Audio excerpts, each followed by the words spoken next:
Dans la nuit, l'information a traversé la Méditerranée jusqu'ici, dans cette maison tunisienne de Sfax. Une mère sous le choc, un frère sonné. Le terroriste présumé de Nice, c'est lui, Brahim.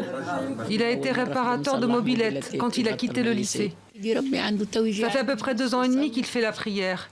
Il allait du travail à la maison. Il ne sortait pas, il ne parlait pas avec les autres. Ça ne fait pas 1 mois et demi qu'il a fait la traversée. Il a dit qu'il allait en France car pour le travail c'est mieux. Et en Italie il y a trop de monde. Comme j'ai dit, il nous a téléphoné mercredi pour nous dire qu'il était arrivé en France vers 20h, 21h. Il serait donc arrivé la veille du triple assassinat à l'intérieur de la basilique Notre-Dame de Nice. Il venait d'Italie, confirme pour sa part le procureur de la République. Il était entré en Italie via Lampedusa le 20 septembre dernier. Dans un second temps, il a débarqué à Bari le 9 octobre 2020.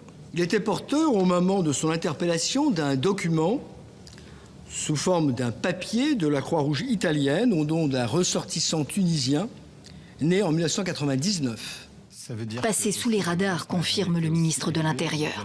En Italie, où il aurait dû être exclu, puisqu'il a eu un décret de reconduite à la frontière italien, il ne l'a pas été, pour des raisons qu'on peut éventuellement comprendre. Il y a le Covid, il n'y a peut-être pas assez de place dans les centres de rétention italiens, on verra bien ce qui s'est passé.